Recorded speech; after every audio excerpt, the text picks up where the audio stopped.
여러분들 안녕하세요. 사회쌤입니다. 이번 시간도 지난 시간에 이어서 정치 과정에 대해서 할 건데요. 근데 이제 정치 과정이라는 것은 말 그대로 여러 가지 사안이나 현안에 대해서 여러한 사람들이 갈등을 겪을 때 그걸 어떻게 해결해 나갈 건지에 대한 과정이었잖아요. 그러면 이제 그 의견들을 내서 갈등을 유발하는 사람들이 있을 거예요. 그러니까 이건 뭐 나쁘게 표현해서 그렇긴 한데 어쨌든 자신의 의견을 표출하는 그런 주체가 있을 거란 말이죠. 그게 바로 정치 주체입니다. 제목에도 있죠. 정치 주체. 그래서 이번에는 정치 과정 이 중에서 정치 주체는 어떤 역할을 할지에 대해서 여러분들하고 공부해 볼까 합니다. 그러면 학습 목표 보도록 할게요. 정치 과정에 참여하는 정치적 주체를 공식적, 비공식적 정치 주체로 구분할 수 있다.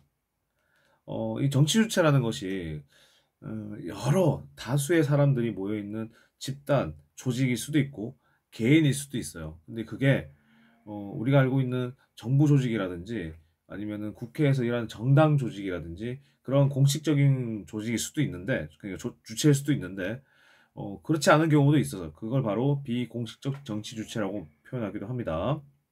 자, 그 다음에 두 번째 있죠. 두 번째. 정치 과정에서 참여하는 다양한 정치 주체의 역할을 설명할 수 있답니다. 그래서 다양한 정치 주체가 이러한 정치 과정 중에서 어떤 역할들을 하는지 살펴보는 것이 이번 주제가 되겠습니다. 미리 보기 한번 보겠습니다. 정치 주체는 사실 우리 헌법상이나 여러분들 그냥 상식적으로는 이 민주주의 국가라는 건 뭐예요? 국가의 주권은 국민으로부터 있다. 그러니까 모든 국민이잖아요. 그렇기 때문에 정치 주체는 그냥 모든 국민이라고 생각하시면 되는데 이렇게 국가기관, 정당, 이익집단, 시민단체, 그리고 언론 이렇게 해서 구분하기도 합니다. 이런 것들은 조직에 해당되는 것이겠죠. 그래서 여기에는 공식적인 조직도 있을 거고 그다음에 비공식적 조직, 그러니까 주체를 얘기하는 거예요. 이것도 있을 텐데 이렇게 구분지어서 이러한 정치 주체가 어떤 역할을 하는지 살펴보는 것도 되게 중요할 것 같아요. 자, 그러면 넘어가겠습니다. 자, 이제 본 내용입니다. 정치 과정에서 정치 주체는 어떤 역할을 할까라는 것입니다. 그래서 일단은 아까 미리 보기 살펴봤던 것처럼 이런 정치 과정에 참여하는 정치 주체는 각각 어떤 것들이 있고 그리고 이러한 정치 주체가 각각 어떤 역할을 하는지 살펴보는 것이 주된 관점이 되겠는데요. 중요한 것은 뭐냐면 이런 것들을 그냥 책에 나온 내용들을 그냥 여러분들이 외우거나 암기하거나 그냥 시험 공부하는 식으로 공부하는 것이 아니라 이 실제로 뉴스에도 나오고요. 그리고 이런 정치 주체들에 의해서 우리들 삶이 바뀔 수도 있는 거예요. 그러니까 정책들도 내려오고 여러 가지 법도 바뀌고 그리고 심지어 우리 뉴스나 이런 것들 보면서 또 기분도 바뀌잖아요. 이런 것들 보면서. 그러니까 도대체 우리 뉴스에서 보고 어른들이 얘기하는 이런 정치 주체들이 도대체 뭘 하길래 기분 좋을 수도 있고 기분 나쁠 수도 있고 아니면은 우리들한테 어떻게 다가오는 건지 한번 여러분들 생각을 해봤으면 좋겠어요. 그래서 일단은 공식적인 정치 주체에서 대해서 얘기를 할 건데 비공식적인 것도 마찬가지예요. 이게 내가 봐왔던 경험에서는 어떻게 나타나고 있는 건지 한번 생각을 해봤으면 좋겠습니다. 자, 이제 내용을 보도록 할게요. 공식적인 정치 주체라고 얘기했습니다. 이 공식적이란 말은 말 그대로 우리가 형식적이나 법제적이나 제도적으로 딱 정해져 있는 그런 정치 주체를 얘기를 합니다. 그래서 대표적인 거는 국가기관이 되겠어요. 국가기관. 이 법으로 정해져 있죠. 실제로 법으로도 정해져 있지만 이 탭으로 바로 쓰는 거라서 글씨가 아주 굳어요. 헌법. 그러니까 법 중에 법. 헌법인데 잘못 썼네요. 에이 이런. 자, 이런 헌법이나 법률에 딱 공식적으로 있는 겁니다. 자, 그래서 일단 하나씩 볼게요. 국회, 정부, 법원입니다. 자, 요거는 말 그대로 삼권 분립이라고 들어보셨죠? 입법부, 행정부, 사법부를 얘기하는 거예요. 자, 그러면 입법부인 국회로부터 볼게요. 이 입법부란 말은 말 그대로 법을 만든다라고 생각하시면 되겠습니다. 자, 근데 이런 법을 만들 때 그냥 만드는 게 아니에요. 국민의 다양한 의사를, 자, 의견들을 반영해서 법률을 만들거나 고친다. 뭐 개정안이라고도 하죠. 고침으로써 정책을 결정하는 겁니다. 법률을 만들어요. 어떻게? 반영을 합니다. 뭘 반영해요? 다양한 의사를 반영합니다. 다양한 의사, 누구의 다양한 의사? 국민들의 다양한 의사. 그러니까 모든 국민들이 정치에 참여할 수가 없으니까 우리나라 민주주의는 대의적 민주주의라고 하죠. 그래서 사람들이 대표를 뽑아서 정책을 만들거나 결정하거나 실천하게 만듭니다. 그래서 이런 식으로 국회에서 일을 하게 됩니다. 자, 그다음에 행정부인 정부입니다. 정부는 말 그대로 이런 법을 가지고 다양한 정책을 통해서 실천하는, 실행을 하는 기관인데요. 그래서 법률에 근거해서 구체적인 정책을 수립하고 계획을 하는 겁니다. 실행을 합니다. 그래서 법률에 근거해야 돼요. 그냥 마음대로 막 만드는 게 아니야. 이렇게 다양한 의사를 반영한 법률을 근거로 해서 정책을 수립하고 실행을 하는 겁니다. 이렇게 실행을. 자, 법원으로 갈게요. 근데 모든 정책이 모든 사람들한테 만족스럽지 않을 수도 있고, 그리고 어떤 사람들은 이런 법률을 어기는 사람들도 있고, 주체들도 있을 수 있어요. 조직일 수도 있고, 단체일 수도 있겠죠. 자, 그렇기 때문에 분쟁이 발생할 수도 있습니다. 자, 이 분쟁이 발생했을 때, 이러한 법률을 근거로 해서 재판을 통해서 판결을 내립니다. 땅땅땅 아시죠? 그래서 이 사법부인 법원에서 정책과 관련해서 분쟁이 발생했을 때, 뭐 법일 수도 있어요, 사실은. 이런 법과 관련해서 정책과 관련해서 분쟁이 발생했을 때 재판을 통해서 판결합니다. 그래서 이런 국회, 정부, 법원과 같은 국가기관은 공식적인 정치 주체가 될 것 같아요. 네, 지금까지 공식적인 정치 주체에 대해서 살펴봤잖아요. 지금부터는 비공식적인 정치 주체에 대해서 알아보도록 하겠습니다. 이 비공식적이란 것은 물론 이제 법률에 근거를 하고 있기도 하지만 이거는 확실하게 공식적이지 않을 수도 있어요. 그래서 법률에 근거한 정당도 있고 아닌 정당도 있겠지만 어쨌든 이렇게 합해서 비공식적인 정치 주체라고 표현을 합니다. 자, 정당입니다. 자, 정당은 영어로 하면은 파티요. 자, 파티, let's party. 아, 그런 파티도 파티인데 이 파티는 여러분 게임에서 많이 봤을 거예요. 파티 맺자. 자, 이건 뭐예요? 팀을 맺자는 거죠, 팀. 근데 팀은 맺을 때 목적이 있잖아요. 또는 이익을 필요로 하잖아요. 이런 목적과 이익에 따라서 팀을 이루어서 뭔가를 하는 사람들을 바로 파티라고 합니다. 그래서 이걸 파티, 정당이라고 하는데, 자, 정확한 의미는요, 정치에 관한 의견이나 입장이 같은 사람들이 모여서 만든 단체입니다. 그러니까 의견이나 입장이 같은 사람들이 모이는데, 뭐에 대한 게 중요하냐면, 정치에 관한 겁니다. 정치에 관한 거. 정치에 관한 의견이나 입장이 같은 사람들이 모여 만든 단체가 정당입니다. 요즘에도 있잖아요. 여당, 야당 하잖아요. 정부 편을 드는 여당이나 정부를 비판하거나 견제하거나 같이 균형을 유지하는 야당들도 있죠. 그래서 이런 사람들이 국회로 이제 국회의원들을 선출을 받아가지고 보내기도 하는데 어쨌든 국가 권력이란 거는 항상 바뀌게 돼 있단 말이죠. 그래서 이런 사람들은 정당은 국민들의 지지를 바탕으로 해서 그러니까 국민들의 지지가 없으면 소용이 없어요. 근데 대표적인 게 바로 투표와 선거죠. 자, 여러분들도 다음 주에 학생회 선거를 할 겁니다. 그래서 학생들의 지지를 받아야 학생회장과 학생부회장이 뽑히는 것처럼 이런 국민들의 지지를 바탕으로 해서 정치 권력을 획득하게 됩니다. 자, 그러니까 이 사람들이 아까 뭐라고 그랬어요? 정치에 관한 의견이 입장이 같은 사람들. 그러니까 이 사람들은 결국에는 정치 권력을 획득해서 자기들의 정치를 해 나가는 사람들을 바로 정당이라고 표현하는 거예요. 자, 어쨌든 그래서 이걸 정치 권력을 획득합니다.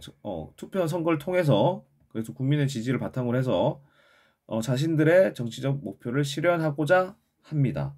그래서 뉴스에 자주 나오는 이 국회의원들이나 대통령도 마찬가지죠. 이런 사람들은 어딘가 정당에 소속돼 있습니다. 여당에 소속돼 있든 야당에 소속돼 있든 정당에 소속돼 있습니다. 그래서 정권을 물려받는 거예요. 바꾸든지 아니면 유지하든지 국민의 지지인 투표와 선거를 통해서 대통령이 바뀌기도 하고 같은 당에서 나오기도 하고 국회의원도 여당 더 많이 의석수를 차지할 때도 있고 의석수를 빼앗길 때도 있죠. 그게 바로 투표 선거를 통한 국민의 지지를 바탕으로 하기 때문입니다. 자, 이 사람들이 하는 역할이 있어요. 맨날 뭐 싸우는 것처럼 보이잖아요. 뉴스에서는. 저도 뭐 그렇게 봅니다만 여론을 형성하는 거예요. 서로 국민들한테 얘기를 하는 거죠. 자기들이 말한 게 맞다. 자, 그래서 여론들을 형성하거나 아니면 조직화합니다. 이따도 나오겠지만 언론을 통해서 하기도 합니다. 언론을 통해서 그러니까 언론에다 막 기자 회견도 하고 뭐 기사도 배포하고 이렇게 하는 식으로 하고 그다음에 정책 국회에서 만든 정책들 같은 것들을 이제 올리기도 하고 그다음에 선거의 후보자들을 추천하는 역할도 합니다. 그래서 실제로 대통령 후보도 이 정당에서 선출하는 거고요. 국회의원들 후보도 정당에서 선출을 하는 겁니다. 그래서 이런 역할을 합니다. 결과적으로 따지면 국민들의 여론을 모으는 역할도 하죠. 자기들이 이제 국민들이 여론을 이어받았다. 자기들의 뜻이 국민들의 여론이다. 이렇게 말하는 사람들도 있으니까 이렇게 생각하시면 될 것 같습니다. 네, 이번엔 두 번째는 이익 집단이에요. 아까 말씀드렸던 정당도 어떻게 보면 이익 집단이라고 했죠. 그러니까 자기들의 의견이나 주장이 맞는 사람들끼리 모인. 근데 이제 아까 말했던 정당은 정치적 의견이 맞아요. 정치적 의견이 동일한 조직인 거죠. 근데 이제 이익 집단은 이 안에 정당이 들어갈 수도 있습니다만 이런 정치적 의견뿐만이 아니고 다원화된 현대 사회에서 그러니까 여러 가지 계층, 여러 가지 위치, 그리고 여러 가지 직업과 여러 가지 환경에 속해 있는 그런 현대 사회가 되겠죠. 이런 현대 사회에서 이해관계를 같이 하는 사람. 이것도 마찬가지입니다. 이 목적이 같은 사람. 그러니까 이건 정치적인 의견이 아닐 경우가 많아요. 그래서 자신의 특수한 이익을 실현할 목적으로 만든 단체입니다. 그러니까 이런 목적이 있어도 이거를 그냥 마음속으로만 갖고 있고 생각만 하고 말만 하면 되는 게 아니잖아요. 그러니까 이걸 실현할 목적으로 만든 단체를 바로 이익집단이라고 말하는 거예요. 뭐 노동조합, 그다음에 변호사협회. 우리 뉴스에서도 보잖아요. 그 노동자들이 조합 만드는 노조.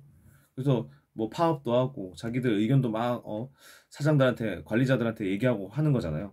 자, 이런 이익집단 특징이 있습니다. 이게 너무 과하면 뭐든지 안 좋은 법이에요. 지나치게 자기들의 집단의 이익을 추구할 경우에는, 이익만을 추구할 경우에는 사회 전체 이익과 충돌할 수도 있어요. 아니면 정책 결정에 혼란을 가져올 수도 있어요. 예를 들어서, 이거는 그냥 가상의 조직을 만들어 볼게요. 찍먹파, 부먹파가 있어. 그럼 찍먹파를 해볼까요? 모든 사람들은 탕수육을 찍먹을 해야 된다. 막 주장하는 사람 만들 수 있죠. 이해관계를 같이 하는 사람이 목적을 만들 수 있죠. 만들 수 있습니다. 근데 그걸 막 강조하고 다니거나 강요하거나 그런 것들을 법으로 만들어서 뭐 정당에 추천하거나 아니면 진짜 정당도 만들어서 그런 법안을 통과시킨 경우에는 혼란을 가져오겠죠. 왜? 부목하고 싶은 사람도 있을 거니까. 아니면은 둘 다 좋아하는 사람도 있을 거니까 그걸 강제할 수 없는 거잖아요. 그래서 사회 전체의 이익과 충돌하거나 정책 건설에 혼란을 가져올 수도 있어요. 자, 하지만 이런 분들도 역할도 있습니다. 집단 구성원 간의 요구를 수렴할 수 있는 역할도 하고요. 그러니까 뭐든지 나쁜 건 아니에요. 그러니까 필요한 부분에 대해서는 목적을 가지고 실현할 단체들도 필요하겠죠. 그래서 자신들의 이익을 실현하기 위해서 정부와 국회에 압력을 행사하기도 합니다. 아까 말씀드렸죠. 찍먹 부모파, 찍먹 막 압력을 행사해, 뭐 극단적으로. 그러면 이제 이 국민의 여론인 것처럼 얘기를 했다가는 정부와 국회에서 딱 법을 만드는 거죠. 찍먹만 해라. 자, 이렇게 할 수도 있고, 아니면 좋은 법일 수도 있죠.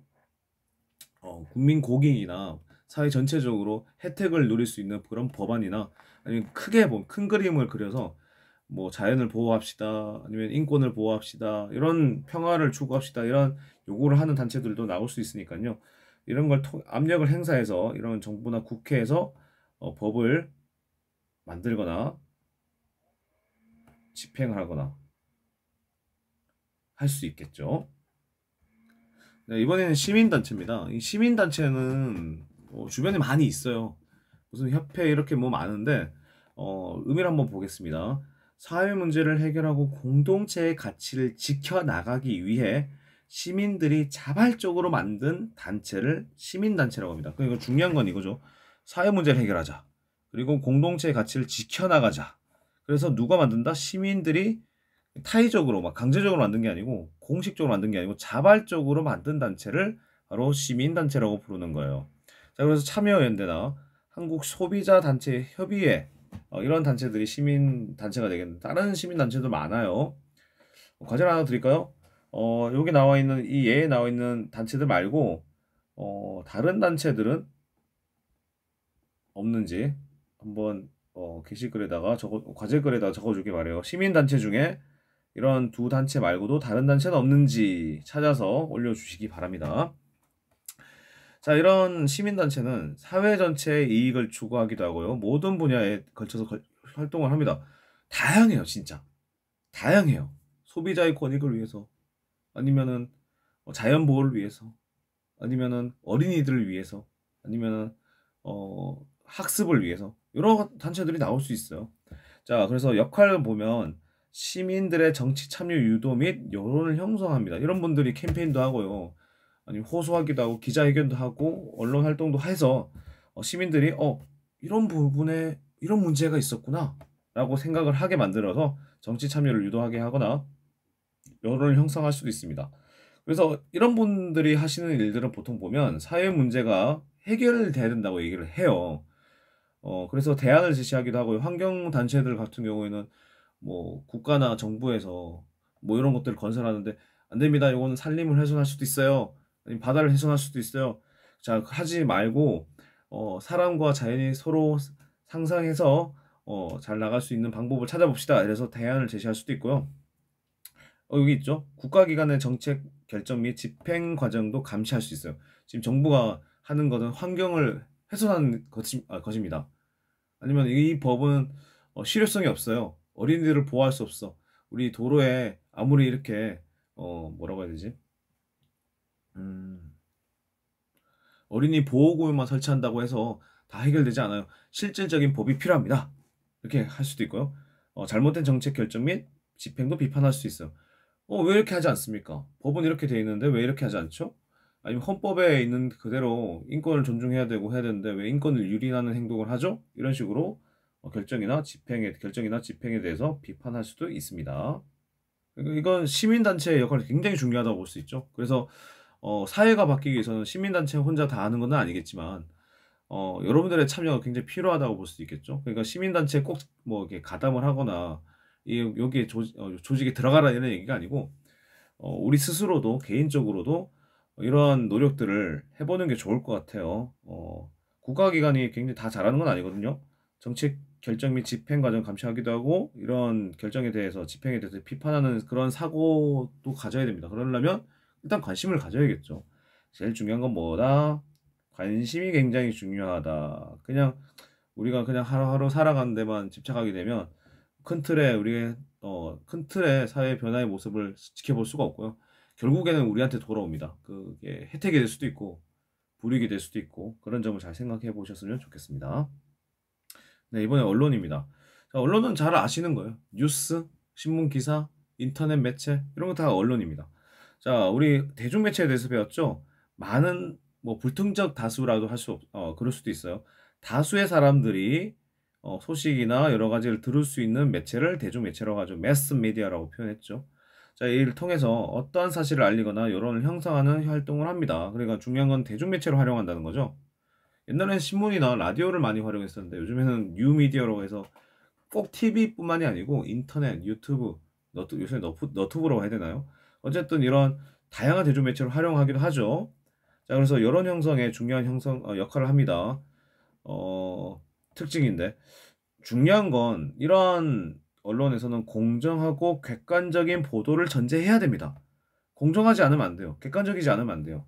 그러니까 누군가의 편을 든다든지 옳은데도 나쁘다고 얘기하든지 아니면 나쁜데도 옳다고 얘기한다든지 아니면 이런 걸 듣는 국민들이나 시민들의 생각을 틀어막는다든지 이런 식으로 보도를 해서는 안 된다는 거죠. 자, 그래서 이 사람들이 하는 역할들이 있어요. 국민들의 뜻을 정책 결정자, 그러니까 뭐 국회라든지 뭐 정부라든지 이런 사람들한테 전달하거나 그리고 이런 정부와 국회의 정책에 대해서 정보를 국민에게 빠르게 전달합니다. 그러니까 국민들, 그러니까 국민들의 의견을 정부와 국회에 전달하기도 하고, 이런 국회와 정부의 정책들에 대해서 국민들에게 전달하기도 하고, 자, 그리고 사실만 전달하는 게 아니고 이 사람들도 시각이 있단 말이죠. 해설과 비판도 같이 해줍니다. 그러니까 어드바이스를 하기도 하고 자기들의 시각을 얘기하기도 하죠. 뉴스를 잘 보면 팩트만 전달하는 게 아니죠. 사실만 전달하는 게 아니에요. 이래이래해서 이런 문제점도 생깁니다. 이래이래해서 누군가의 혜택도 생깁니다. 이런 문제점들이 있습니다. 이렇게 해설과 비판을 하기도 합니다. 자, 그래서 이러한 역할 때문에 국가기관을 비롯한 다양한 정치 주체의 활동을 감시하기도 하고 비판하는 기능도 가지게 됩니다. 왜냐하면 이런 비판하게 되면 뭐 법적인 제재를 가해지지는 않겠지만, 공식적인 제재가 가해지지 않겠지만, 국민들이나 시민들이 여론이 좋아질 수도 있고 나빠질 수도 있겠죠. 그렇기 때문에 감시나 비판을 할 수 있는 기능을 한다고도 볼 수 있습니다. 네, 이런 언론 보도가 굉장히 중요한 역할을 하거든요. 예를 들어서 여기 예시도 나와 있죠. 이런 그 집에 들어가는 길에 이런 방범용 CCTV가 달렸어요. 자, 이게 어떻게 달렸을까요? 한번 볼게요. 자, 제시된 사례는 언론 보도 후입니다. 그러니까 언론에서 이런 낙후된 길이나 으슥한 길에서는 범죄가 많이 일어날 수도 있어요. 이렇게 얘기를 하니까 이제 정부 기관이나 이런 데서 전국적으로 도입되는 과정을 보여주고 있습니다. 그래서 이런 디자인들 같은 경우에는 범죄를 낮추는 데 의의가 있기 때문에 이런 언론은 대중에게 정치와 관련된 정보를 전달하기도 하고 사회 문제에 대한 해결책을 정책 과정자에게 제시함으로써 정치 과정에 영향을 미치기도 합니다. 그래서 아까 이때부터 지금까지 언론뿐만 아니고 공식적인 정치 주체, 비공식적 정치 주체까지 다 여러분들 설명을 드렸습니다. 중요한 건 뭐다? 이런 사례들을 설명드렸잖아요. 그러면 우리가 실제로 우리 주변에서 볼 수 있는 정치 주체들은 무엇이 있는지 한번 생각해 보시는 기회가 됐으면 좋겠습니다. 자, 오늘 수업은 여기까지 하겠습니다. 부디 이게 여러분들한테 머리로만 그냥 기억되는 게 아니고 암기되는 게 아니고 실제로도 여러분들에게 도움이 될 수 있는 내용으로, 그러니까 중요한 건 뭡니까? 쌤이 잘 강의하는 것도 중요하겠지만 여러분들이 이걸 주변에서 한번 살펴보는 게 굉장히 중요해요. 적극적이고 참여하는 모습들을 잘 보여주시면 감사하겠습니다. 오늘 수업은 여기까지 하도록 하겠습니다. 여러분들 안녕.